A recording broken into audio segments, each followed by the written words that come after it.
tonight we're going to have two presentations. The next presentations, and in the weeks ahead, the months ahead, what's going to happen is the similar way. We're going to pick three or four students to come up. Before they come up, actually, they're researching a topic of their choice, whether it be in law enforcement, whether it be in government. Did I miss somebody? Yeah. The two that are going to give the presentations, right? Yeah. Number 12 and 13, they're going to come up and give presentations, right? Okay, so we figure we can knock that out. I'm trying to be efficient here. I gotta go.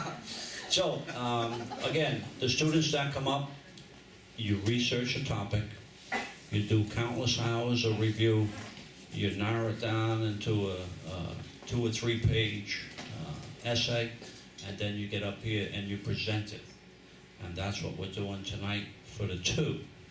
So these two, or at least the first one, is going to break the ice for all the others.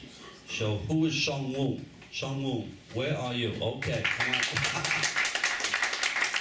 So, Sungwoong Jeong is a 9th grader of Pascack Hills High School. Your mom and dad are here. Where art thou? Mom and dad. We got a mom over there. Okay, hello.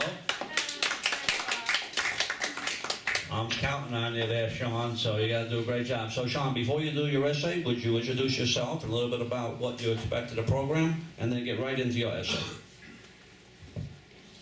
So my name is Jeong, and I'm a freshman at Pascack Hills High School. I want to become a lawyer in the future and learn about more like law enforcement in this program. Hello, I'd like to start by mentioning and thanking the guests, Prosecutor Kaylee Reyes, State Investigator Ronald Regan, and Saddlebrook Chief Robert Kugler, Montclair University Police Department Officer Jeff Choi, and UCLAC directors for being here. Lastly, I'd like to thank all the parents and other guests for attending today. And I am a Korean American who came to America around 5 years ago. I'm 15 years old and I go to Pascack Hills High School. I play soccer for my high school and use my skill to referee for younger students who are interested in sport. My family first lived in Norwood, but last year we moved to Montvale, which had actually helped me envision my life in the future. However, the year before I left, a lot of stuff happened relating to juvenile crime. In my school, one of the places was a girl actually got sexually assaulted. Unfortunately, I had seen what happened and led to me witnessing to the police and guidance counselor multiple times. However, there were tons of complications to the story. The victim changed her story multiple times, which led to absolutely no one believing her. And the boy who was seen as guilty at first ended up getting away consequence-free since she had to recant. Along with that, one criminal event, there were others that happened at my school, but it never got reported. So many people stole from each other, injured each other, and sexually harassed other students. Most students were scared of the authority at the school since they were never met with understanding. The counselor never really tried to help with any bullying issues, and principal went out of his way to make situation worse. The situation that we're taking place around the country affected our school as well, which I never thought would even be possible since I live in a good area. Crimes really impact immigrants more than anyone else, especially Asian Americans, considering that we don't really have a voice.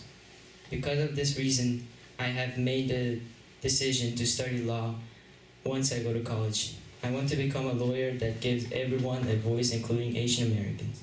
I wanted to apply to CPLEC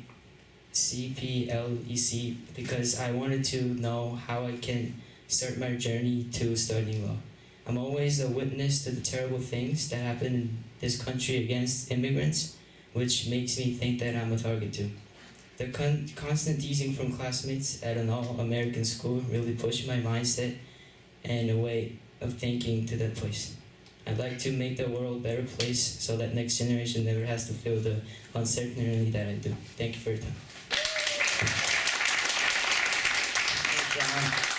There may be some questions, there may be some comments, so we gotta field the audience. Is there any questions? Is there any comments? Is there anything that maybe our special guest would like to say? I will start off by saying, Sean, you brought up maybe a sexual assault incident that happened maybe in your school environment, community environment, whatever it was. I could tell you, not only, I'm not speaking about that event, but as a young individual, under 18, anything that happens in your life becomes a confidential juvenile record, and it could be shielded. Could be shielded. If you have some incident that's negative, most of it's going to be positive. I'm sure the people in this room, it's going to be all positive, but sometimes negative things happen, and sometimes we make mistakes, and it's okay to make mistakes as long as you realize it's a mistake and you move on.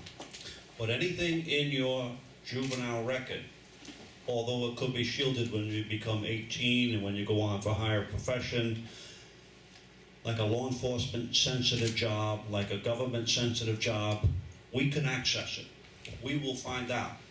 We will ask questions.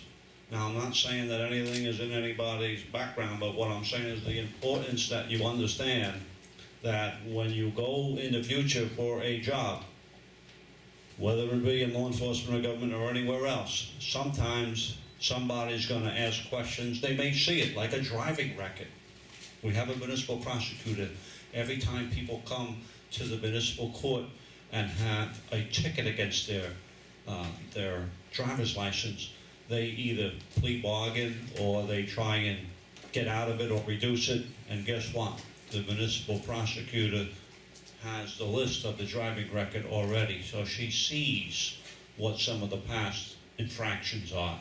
So what I'm trying to send home to us is that our records, whether it be a juvenile or an adult, sometimes are on paper, and sometimes people like police departments.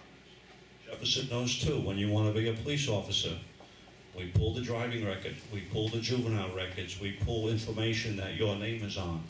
And if you don't disclose it, we ask you questions about it. So it's important to keep those records to a minimum and not have them at all. But like I said before, sometimes things happen and we need to move forward. It's okay to make a mistake. The problem sometimes is that we don't realize it's a mistake and we move forward. Sean, that's my 2 cents. Anybody else have any quarters to throw up here? Ron? I was just going to say, he's a very brave young man, and I'm a big believer in doing what's right.